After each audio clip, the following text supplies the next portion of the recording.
All right, what's happening, everyone? Welcome back to the Free to Grow CFO Podcast, where we talk all things scaling a D2C brand with a profit-focused mindset. I'm your host, Jon Blair, founder of Free to Grow CFO. For those of you that don't know, Free to Grow is an e-com-focused outsourced accounting and finance firm. We help scaling profit-focused D2C brands scale alongside healthy profit, cash flow, and confident decision-making. And I got to be honest, the conversation we're going to have today, I've been super excited preparing for. We're chatting with Ryan Rouse. Some of you guys might know him as co-founder of Factor, former CEO of Highkey. He's now a consultant for growing consumer brands. I'm super excited for this conversation. Ryan, welcome and thanks for joining, man. Thanks, man. Excited to be here, John. This will be fun. So for today's topic, here's the thing. I feel like you and I can chat about any number of things when it comes to scaling a consumer brand in the D2C context. I've kind of got earmarked for us to chat about this balancing act of marketing efficiency, growth, profitability, but then also cash flow. And the reason why I think you're the reason I consider you an authority on this topic is because you've got this multi-dimensional background of being in the trenches as a co-founder of a consumer brand, right? An operator in that brand, not just a founder, an operator of Highkey, and actually you've also held several executive positions in consumer brands as well, and also had a nice little stint in the investment world, sitting on as an operating partner in a PE firm in the space. And interestingly, you're in my opinion, a super talented marketer, but you can talk shop on the realities of one, the messiness of scaling a business, and two, the connection back to ultimately what matters the most: profitability, cash flow, building a business that actually generates value through generating economic value in the form of cash flow and profitability. And so because of all those reasons, I'm really excited to dive into this topic. Before we get into the weeds of chatting about some of these things, I really want the audience to understand your background and your entrepreneurial journey and what's brought you to this point, because I think that will really help them understand the diverse perspective that you have on scaling a consumer brand. Yeah, for sure. So, I spent 13 years in finance. I just turned 45 actually 2 days ago. So when I graduated college, entrepreneurship was not fun and sexy and new, right? Everyone did consulting and finance and all these things. So, I grew up in finance. In 2012, a friend of mine came to me with an idea for a business: healthy, prepared meals delivered to your door.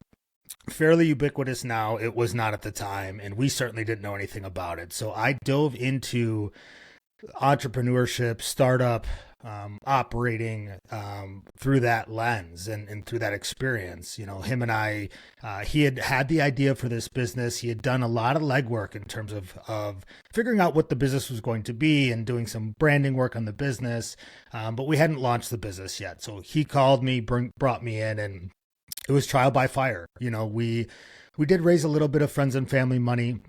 Admittedly, institutions weren't interested in the space at the time. We could go into why I think I'm grateful for that. It made it much more challenging, certainly, right? We used a lot of our own money and we used friends and family money, but we had sort of this proverbial 2-year convertible note open that was, we were just sort of piecemealing money into it, and then we were covering the rest ourselves.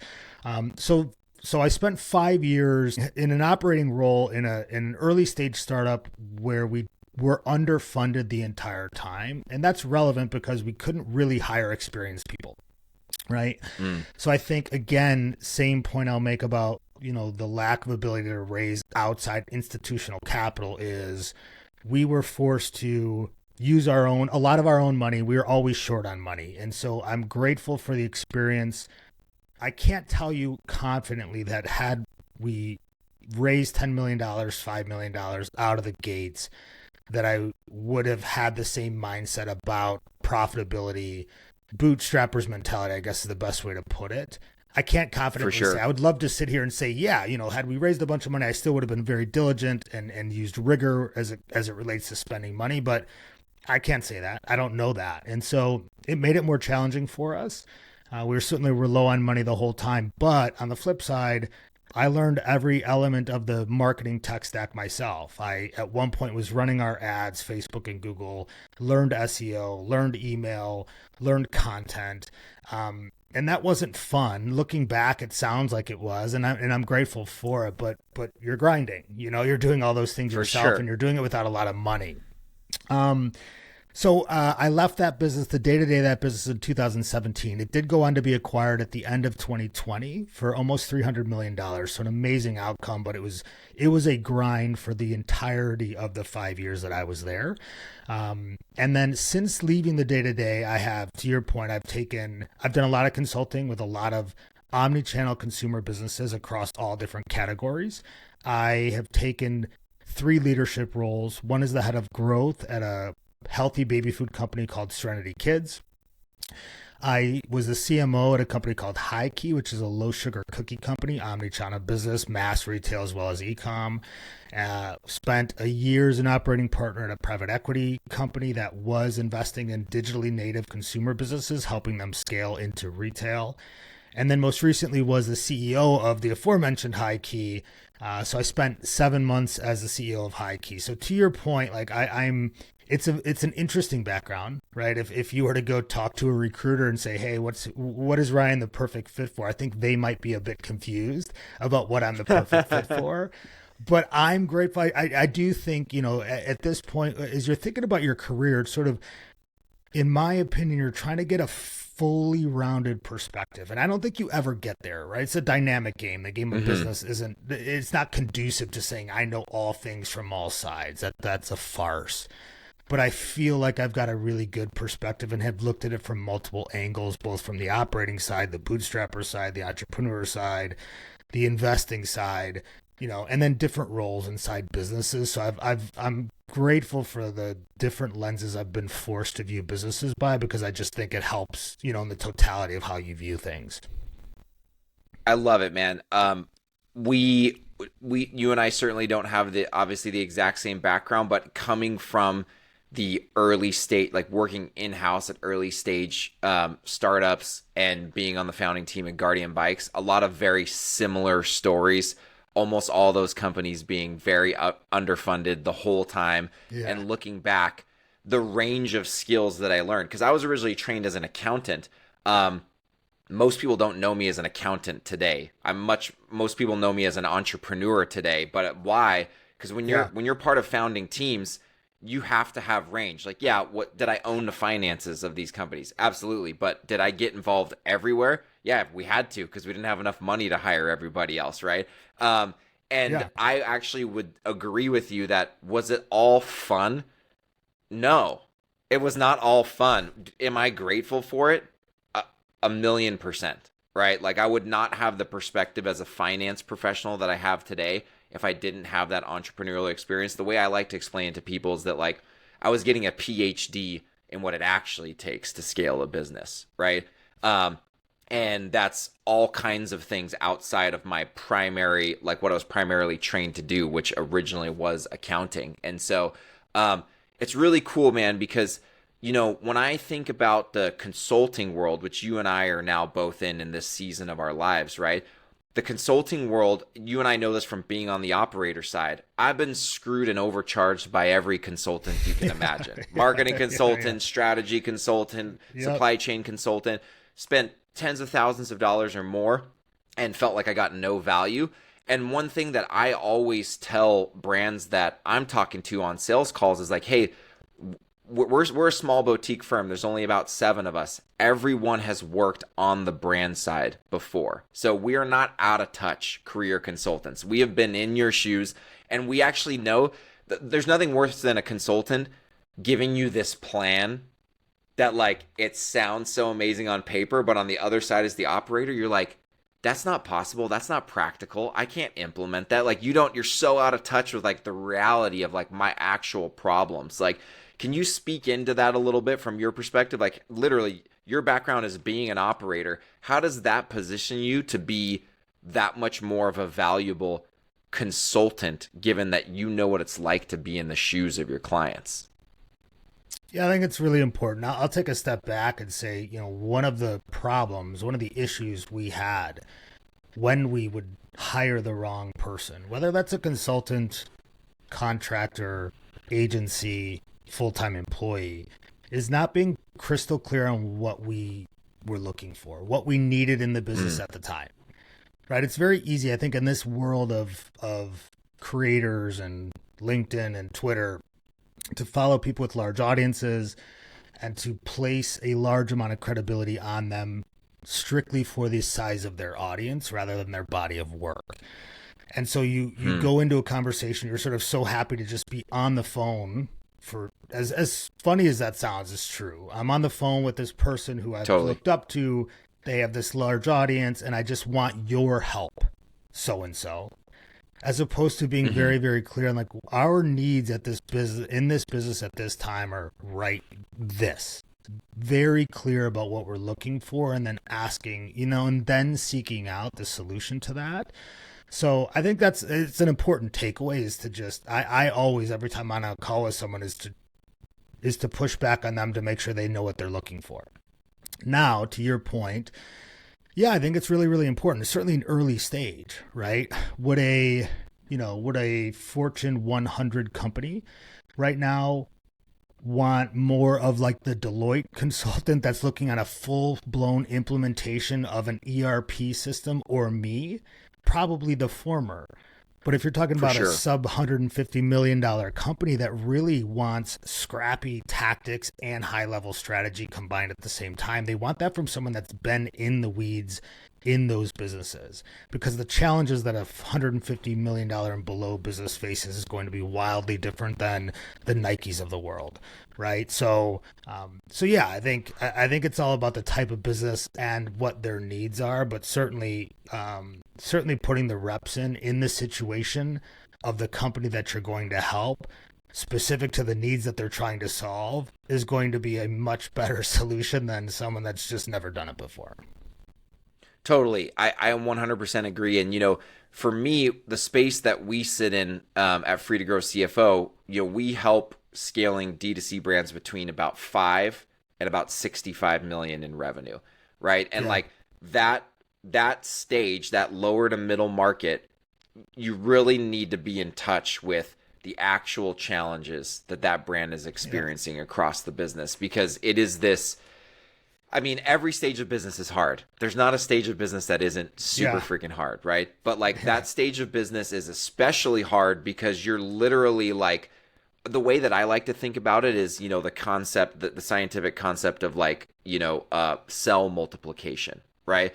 And like that multiplying, going from like one cell and splitting apart into 2 and then splitting apart into 4. And then it's painful. It's so painful, right? And all the while, your business is not running the business, the operation, serving your customers. That's not getting any easier. It's not getting any slower, right? And all the while, you're literally building the plane while you're flying it. So anyways, I think that's super awesome. A lot that we relate to on that level, and I think super valuable for brands in that lower to middle market that we serve. I want to turn our attention now to talking a little bit more about marketing performance as it relates to profitability. It's it's a topic that I've had several interesting conversations with you on. And it's obviously front and center in the world of digitally native brands because of the increasing challenges of scaling a digitally native brand through digital advertising and other channels in a manner that's profitable. What are the big mistakes you're seeing out there that brands are making when they're thinking about attribution and or just marketing performance measurement in general, that's maybe leading them in the wrong direction to make wrong decisions as it relates to profitable marketing?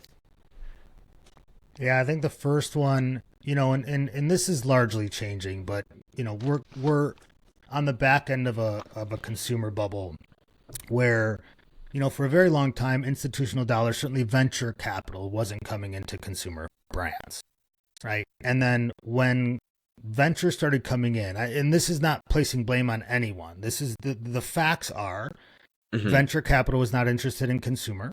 And so consumer businesses had a playbook that was very old school. And I mean old school in the best way, right? Profit first, managing margin profile, and understanding that self-sustaining business is your path towards optionality. And optionality is your North Star as a business, in my opinion, right? Options.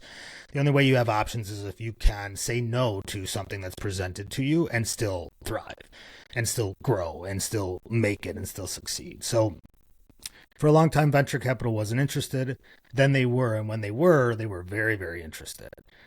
Right. And so you have a lot of money flooding into consumer businesses. And again, I mean, it's very easy to place blame on venture capital or investors, or even on the bubble itself, or on direct to consumer for that matter. None of those are at fault for anything that happened. Everything is at fault for everything that happened recently, which is we lost our focus on profitability. Easy to say that, obviously, but I think there's a difference between, let's use one specific example so it's not so vague. One big problem that arose because of that was this idea of payback period, right? You would hear, I remember one of the first people I ever started learning marketing from was Ryan Dice from Digital Marketer. When we started Factor and I didn't know anything about digital marketing, I found digitalmarketer.com, which is a brilliant URL. And he's a brilliant teacher. And that company did a very good job of just training people who knew nothing about digital about how to think about digital. But you have to keep in mind that they were largely not looking at e-commerce businesses, consumer businesses, direct-to-consumer businesses. They were thinking about services type of businesses, right? And so one thing that I remember him saying was he or she who is able and willing to pay the most to acquire a customer will win.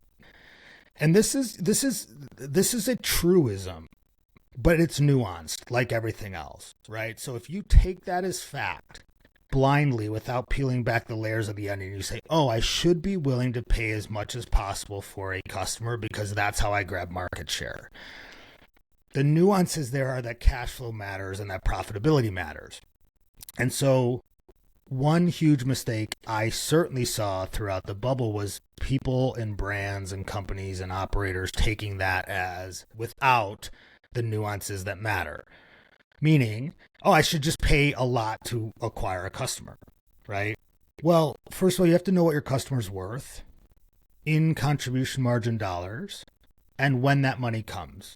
Right. So a standard LTV curve, your LTV is $800, but it takes 2 years to get it. Well, you first of all have to strip out all the variable costs from that. And then you have to understand if that $800 is really only $300 over 2 years, right? You can't pay even $150 to acquire that customer if you don't get paid back for 9, 10, 11, 12 months. Not in a consumer business, right? Because cash flow, as you very well know, and many who are listening to this will know, the challenge, one of the biggest challenges with consumer businesses is the cash flow element. You have to buy inventory. You have to buy it ahead of time. You get paid late from certain customers, right? And so your cash conversion cycle's really, really critical. So I say all that to say, like, you have one of the big mistakes that I constantly seeing being made is taking these statements about things that are actually true. Like, that's a true statement. He or she who's willing to pay the most to acquire a customer will win. That's how you grab market share, but not applying the nuances to their business. And in a consumer business, that's cash flow, that's inventory, that's understanding your customer unit economics. So overall point being, you have to understand how much your customer is worth, when that money's coming in, and whether or not you can handle, from a cash flow perspective, paying XYZ, right? X amount to acquire a customer. On paper, if my customer in contribution margin dollars is worth 300, I should be able to be willing to pay $150 in a silo. But if I don't get paid back for 15 months, it's a dramatically different business model. That's not tenable. Rather than if I get paid back in 3 months, that is potentially tenable, right? So all of it has to be specific to your business. Is just take this high level sort of guardrail advice that you get, understand that even if it's true, it may not be true for your business, or said differently, you have to apply it to your business. And then you really have to get into the nuances, because a tweet that sounds really good and a bunch of people are commenting on it about how true that is only true if it's true for you. Totally. And you know what? So one side note, I don't want to get us on a tangent here because I want to come back to several things you said there that are really important. But one of the issues with short form content is that there are only so many characters, right, that someone of influence can make a statement with. And I've even, you and I both have our own LinkedIn content. And one thing I've actually started to say is make one of these general statements because it's true, but I'll say later on in my post, there's nuances here. And like my goal in this post is not to draw out all the nuances. It's to make a statement about something true that I want to get people talking about, but I will be humble enough to let you know there are nuances to this. And if you want to discuss the nuances, let's take it off LinkedIn, right? Because there's too much nuance to talk about. But I've started to do that because I don't want to mislead people, because I have seen influencers out there. I don't know if they're doing it on purpose or not. I think some of them are, some of them are not. But I've seen influencers mislead people by making these generally true statements and not make the sub-statement that like, there's nuance here, so be careful about how you use this, but that's not the goal of this short form post, right? That's right. That's right. That aside, I want to dive into contribution margin a little bit more, because you brought up a couple things that I see as a fractional CFO for scaling D2C brands. I see time and time again. One is brands not operating with a financial model, right? And so when I say financial model, I mean a projected P&L and balance sheet and cash flow statement, what we in the finance world call a 3-statement financial model, right? And the reason I'm bringing that up is because you brought up several times, hey, profit, but cash flow, right? Those things don't ever equal. Profit never equals cash flow. It never does, especially in a consumer brand that's capital intensive, requires inventory investment, right? But additionally, you can't optimize only for unit economic or I won't say unit economic, I'll say marketing tactic decisions. You can't optimize for a single piece of that just for order level profitability. You have to run it through your model and go, can we float this cash flow wise? Given our capital structure, how much equity cushion do we have? What debt do we have available to us? And how many days of inventory do we have to hold at any point in time? And so something new that almost most of the brands that we end up encountering in our sales pipeline at Free to Grow CFO, like 99% of them don't have a 3-statement financial model. And that tool is so foundational in being able to see. I think a lot of brands, at least if they say they have a forecast, it's usually just a P&L, the ones that we encounter. And that added dimension of cash flow and balance sheet are like there. You have to see all 3 of those dimensions. If you don't, you could optimize for something on the P&L that totally screws you up somewhere on the balance sheet or in your cash flow. And then the other thing that you mentioned, which goes along with this, is like the timing of your LTV coming to reality, right? That like, what is that period? And the reality is, the way that I try to explain it to brands in simple terms is like, look, if the LTV gets paid back over a longer period of time, you need to have the cash reserves to basically operate unprofitably on that customer base for that period of time, right? And so if I take some of our more profitable brands that maybe have 20 to 25% EBITDA margins and they're doing 50 million a year in revenue, well, at that profitability, they have cash reserves that they can afford to not get paid back fully by a customer's LTV for maybe 90 to 120 days. But if I've got a brand doing 5 million and their EBITDA is 5%, they've got very little cash reserves to operate unprofitably for even 30 days on a new customer, right? They literally need to generate their minimum contribution margin dollar target on order number one. What other nuances do you think about if you're sitting down with a brand, you've kind of run through your diagnostic, right? What are some of the just other areas that you talk with them about, or levers that you talk to them about, that they need to consider when they're thinking about how profitable they need to be on a first order versus, getting paid back by LTV over time? Yeah. Let's back up to your LTV, because I think there's so much important stuff inside of that. And again, we'll circle back to this sort of very short statement that has truth to it, but is missing nuance. LTV to CAC, right? This thing that largely SaaS businesses sort of made popular, and then venture came in and said, hey, this is we will judge your business model based on your LTV to CAC. Fair, right? And what we're looking for, I literally looked this stuff up when we first started Factor, right? You're in this like information gathering mode. You're like, I literally don't know anything. So where am I going to find this information? Like, oh, LTV to CAC, cool, right? And what am I aiming for? 3-to-1. Okay, perfect. 3-to-1. All right. Well, SaaS different than consumer, right? SaaS going to have a large upfront fixed cost and then low variable cost over time. So an LTV to CAC in general for a SaaS business relative to a consumer business is wildly different. But let's just say 3-to-1 works, and you say, okay, I'm optimizing for 3-to-1, and you've seen a ton of decks in your day, so have I, and they say, hey, our LTV to CAC is 3-to-1. Okay, that doesn't mean anything, right?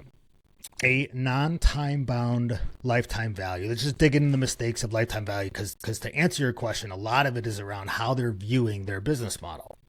Right? Are they viewing it in the appropriate way? Not that there's one way to view it, but there's certainly wrong ways to do it. So if you say our business model is sound, our LTV to CAC is 3-to-1, and period. Like, that's not enough. How long does your LTV take to materialize? First of all, how are you defining LTV? LTV in a revenue basis. Yeah. I view LTV from a revenue perspective as a measure of retention, not as a measure of business model sustainability, right? If you are seeing your LTV on a per customer basis grow over time, you have good retention. There's certainly other retention metrics, but if you just had one metric and you said, hey, how are you going to judge whether or not this company has retention? LTV cohorts are the way to do it to me, if you could only pick one. Because you're looking at how much was the average customer in a cohort worth on their first order, and then what were they worth at 3 months, 6 months, 9 months, 12 months, and is that growing, right? Because in consumer, AOV is not going to move wildly. Yes, you can do a lot of things in order to increase your AOV, but generally speaking, certainly on a consumable, but most consumer businesses, AOV is going to stay within a relatively tight band. Therefore, you can't have a low percentage of customers making your LTV grow over time, right? There's going to have to be a good subset of customers that are adding orders regularly in order for your LTV to grow. So to me, the LTV on revenue and how much it's growing over time is a retention litmus test, not a business model litmus test. So that's one.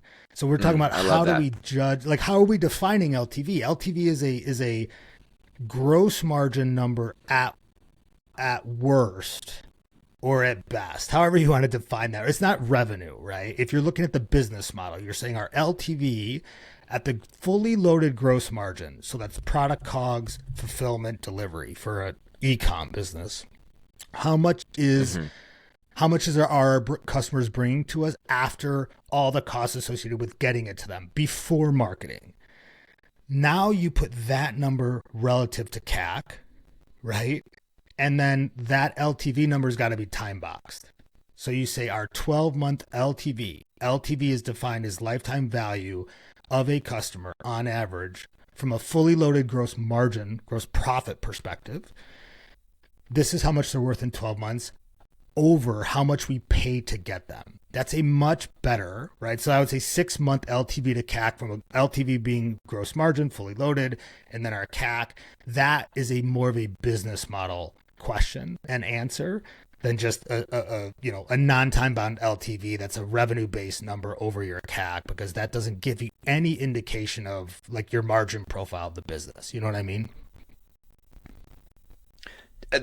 First off, brand founders and operators listening to this, Ryan just gave you like a mini masterclass on how to think at, in my opinion, a very sophisticated level about thinking about marketing measurement. Now, to be clear, and I think you would agree with me, Ryan, these concepts aren't super technical. They're not super hard to understand. It's just that what Ryan's breaking down here, I would say the upper echelon of marketers are thinking in this way, and a lot of other people, I would say that the masses are thinking in the way that Ryan's telling you not to, in terms of like thinking about LTV at just a gross revenue basis. Additionally, one thing that I've recently started saying, Ryan, and this is actually because it's becoming a closely held belief of mine, is that contribution margin is the real top line, right? And for us, we use slightly different terms in Free to Grow. We have gross margin is just landed product cost. What we call contribution margin before marketing, which you're calling fully loaded gross margin, is basically backing out all non-product cost, basically the variable cost to get the order fulfilled, right? And then we back out marketing, and that's our contribution margin after marketing. But like contribution margin dollars, that's your real top line. Because generally speaking, top line revenue somewhat means nothing from a bottom line profitability standpoint if you're not charging against it the per order or per unit costs that get deducted from every dollar of revenue that you generate. So really, contribution margin dollars that are left over to cover your fixed overhead and then contribute to bottom line, that's really your top line. And I think that, interestingly enough, I come, like I told you at the beginning of the show, I come from an accounting background, and I was the rebel. I didn't go Big Four accounting. I went straight into being an entrepreneur and working with startups. And I eventually did get a certification in a CMA certification, Certified Management Accounting. And what most people know the CMA certification for is cost accounting. It's actually turns out to be a lot deeper than that, but that's what it's known for. And this concept of contribution margin used to be, when I took the CMA exams 15 years ago, that was a concept that was left for the cost accountants in the world at that time. Like, you didn't have CEOs and founders of brands in lower to middle market talking about contribution margin. It's become a buzzword since. Yeah. And so for us, we're not talking about anything new in the finance world. Contribution margin has always been a staple, right? In the way that we model and we think about a brand's margin profile and ability to break even or generate certain profitability. But it has absolutely become a huge buzzword, I think partially because of the investment dollars in the space drying up and brands needing it by necessity. It's a necessity to become profitable, and internalizing the concept of contribution margin is a necessity to understanding your profit equation as a consumer brand. But what I want to chat about really fast is like this buzzword, right? It is super, super important to understand contribution margin, but I'm seeing a lot of people take advantage of this buzzword, and actually I don't believe they understand what it means. And it goes back to your comment about like making a generally true statement, but worse than the fact that there's nuance, the person saying it doesn't even actually get it. They're just claiming to get it. Are you seeing that? And if so, like where are you seeing that? For sure. I mean, absolutely. You hit on a couple of things that are important to hit on or to discuss. One is there's a lot of different terms for the same numbers. That's an accounting and finance generally thing, but like certainly as you get into just public discourse about business, there are multiple definitions for the same term. So it's important to just understand how you internally at your business define certain things. To your point, like gross margin 1, gross margin 2, contribution margin. I've seen our head of finance at companies I've been at, that's how they described it. Or, gross margin fully loaded, right? Or gross margin direct, gross margin indirect. So Totally. removing all that, just understanding that there's multiple ways to do that. If I'm thinking about a business, the earliest business books I ever read were generally not talking about consumer businesses, and definitely not talking about e-commerce channel consumer businesses, because it wasn't available.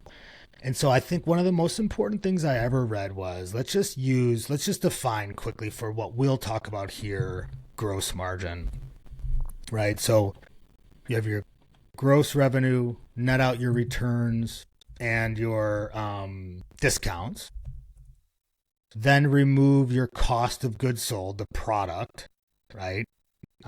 Then for e-commerce, you do have to remove shipping and fulfillment. That's not GAAP gross margin, but that's just if you sell an order, right? What will you take home before marketing, before overhead, before anything? What is coming to you? And what's coming to you is the revenue you got less any returns and discounts, less the product costs, less the shipping, and less the fulfillment. So that's what's coming to you. Let's call that, just for this conversation to make it easy, gross margin. It's not according to GAAP, and it's not according to the way a lot of people define their P&L. That's fine. Let's just call it that for now. The best business books I read originally, I remember saying all this idea of like, hey, $1 million per employee, right? As a framework for how many people should I have on my team. It was like, $1 million per employee. That was sort of like a widely used metric. I remember reading a business book very early on that said, we're talking 1 million in gross margin dollars per employee. The money that comes to you. That's a very, very, I'm not saying that should be your metric, but I am saying like that what's coming to you is very, very different than what you're being paid for it. So you have to be conscious to net out all of the things that are not going to get into your bank account before you spent money to acquire these customers.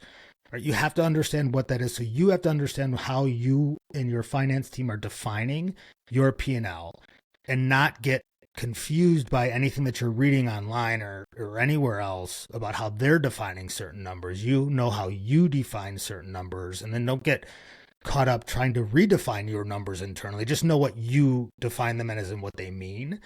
But yes, contribution. So then if that's gross margin for this conversation, then the only thing you net out of that in my world to get to contribution margin is advertising dollars and processing fees. Those are the only two other variable costs that will move up and down according to how many orders you get, especially in an online world and e-commerce universe.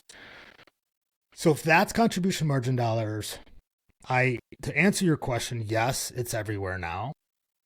I'm glad that it is, but with the good comes the bad, which is that some people don't know how they are describing it or what they're defining or describing when they give advice. So the best advice for you as an operator is get with your team, align as a leadership team and your head of finance.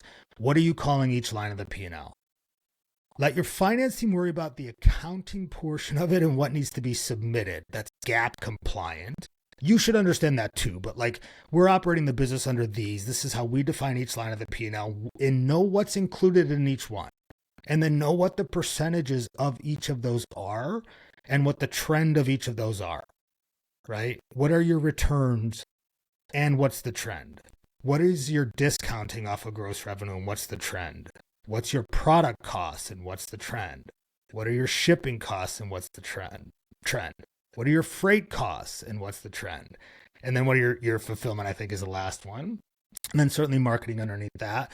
But you get the point. It's like you define it how you do internally at your company, and then you need to understand why they're defined the way they are, what constitutes each definition, and then what's the trend of each of those? What is the percentage of those costs, and what's the trend of the percentages of those costs over time, and are they getting better or worse?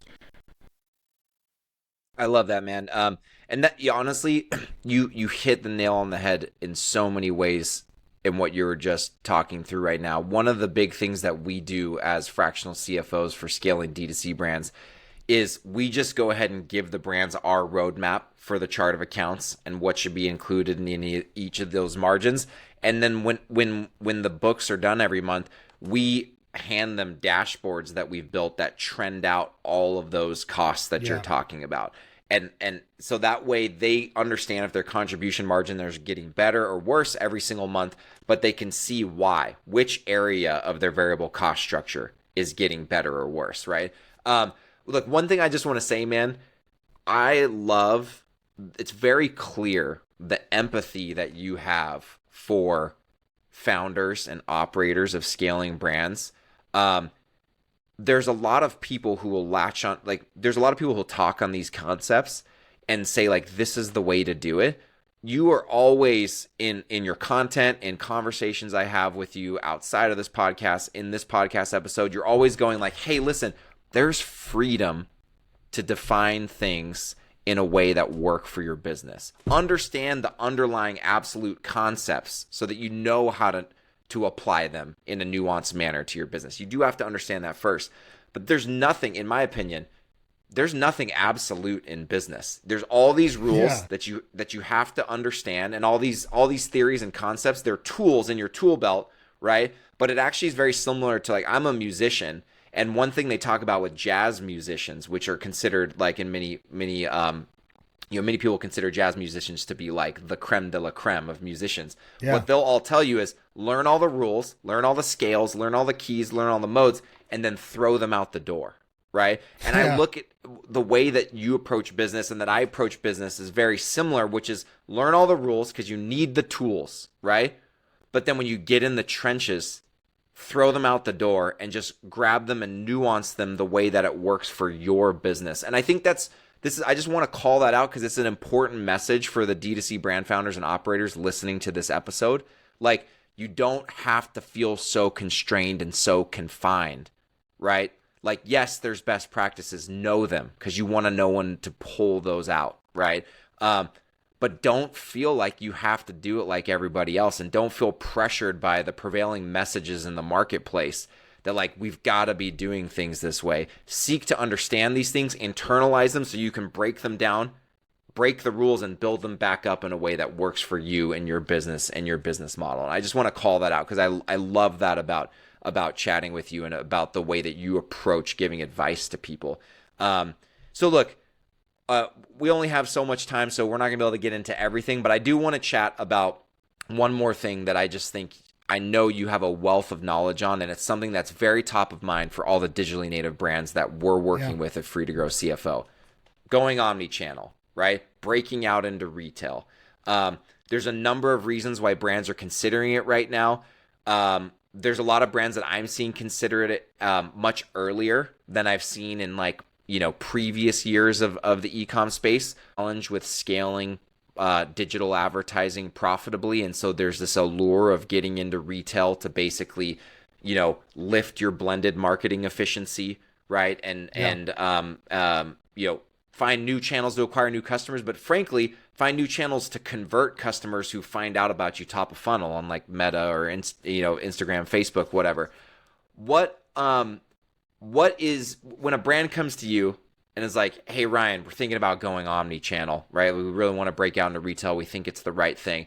I know there's a ton of advice you could get in there with your background, but give me the high level of how you would begin to advise a brand of the things they need to think about before they decide to venture into expanding into retail. Yeah, the irony is consumer was only in retail for the entirety of consumer until 2010, 11, 12. Right. And so what we talked about when venture came into D2C turned into a business model and not just a sales channel. Right. I learned this game on a D2C only business. Prepared meals does not have omni-channel. It's not an option. So I was one of those people. When I left Factor, I sort of had this D2C lens. I was very emotional about it, loved it. This is how you grow businesses. But the reality is, if you look at the data, this is growing, but 20% of shopping is done online. And of that, half is going to Amazon. So you have to consider that if you are going to choose to stay direct to consumer only, or direct to consumer plus Amazon, then you are wildly limiting your potential investor or customer base. That's okay if you realize it. So I would say, okay, if you're going to stay without going into retail, that's fine. You just have to understand what your top line revenue probably is going to be, like where you're going to top out. I see a lot of beautiful $40 million online only businesses, right? I don't see a lot of $100 million online only businesses. None, actually. AG1, sure. But don't be the exception. You don't strive to become the exception, for sure, right? You don't scale businesses by being, we're going to be the exception. Like that's just not how you do it. So that's what I would say. Like understand. And sometimes your cap table, the way you've raised capital, isn't going to allow you to be a $50 million business because you have a $75 million valuation or $80 million valuation. So removing that, which is a deep conversation and topic. If you're going to stay online only, understand there's a ceiling to where you're going to grow your revenue, and there's an efficiency that's going to start to decline when you get there. If you want to open yourself up to the other 80% of people who would prefer to shop in a store for most things, cool. Now you have to understand the differences in cost and supply chain complexity and your finance function that are going to be required in order for you to get into retail, right? For every new customer you get, so you're going to use retailers, right? You can go direct to Walmart. They cut a PO, they buy your stuff, you send it to a distribution center at Walmart, pretty clean. But then you've also got distributors, right? Some just work through distributors. So you got a UNFI. They're going to collect orders for multiple retailers. They're going to send them to their distribution centers, and then they're going to send it to the customer. Now you have a relationship with the distributor, and you have a relationship in our example with Walmart Direct, right? You may need to get a broker to get into some retailers, and the retailer that you got a relationship with through the broker only goes through a distributor. Right. And so I'm not going to get into try to confuse everyone, but the overall point is this. I would say internally, to simplify all that down, one, it can get complex and it can get expensive. You're going to pay slotting fees just to pay to play to get into some of these retailers. You're going to pay some of those distributors margin. You're going to pay some of those brokers margin. So you cannot probably go from having no retail exposure to every retailer. Let's just presume the buyer from every retailer wants you in their store. You're not going to be able to do it probably because the cost is going to be upfront and it's going to be hard. And then those retailers will pay you on terms on the back end. But even internally, if your supply chain team and your finance team are not familiar with the retail channel and all those different things that I just described, they need to get trained up on that. And it's very different than how you're going to distribute into e-com. Right? And your own 3PL. So there's a lot there, but I would say, if you're going to go online only, understand that you've got a ceiling. And if your cap table sets up such that that's okay for you, and your margin profile sets up that like, hey, a $50 million business for us kicks off $5 million of EBITDA, and we can handle being a $50 million top line business because of our cap table and our goals and our desires, that's awesome. That's okay. You don't have to be a $100, $200 million business. If you want to get to 100 or 200, you're probably going to need retail. And if you want retail, you're going to have a supply chain team, a finance team, and the cash in order to get into retail.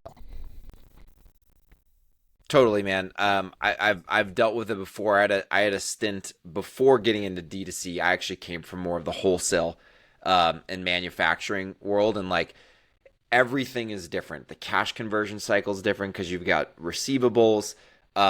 Your financial model changes. How your operations team has to prepare shipments so that they actually get accepted and not rejected. There's just it's a lot of complexity. I'm not saying don't do it. There's a place for it, and like Ryan said, make sure it ladders up to your overall strategy, right, and your overall goals. I'm gonna help us land the plane here. I like, before we close out with a final personal question, which I always like to ask everyone, tell me a little bit about your consultancy. What are you doing today, and how are you helping growing consumer brands?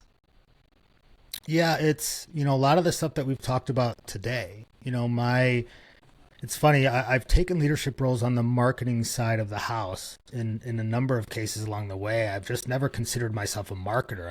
I got thrown into an operator role.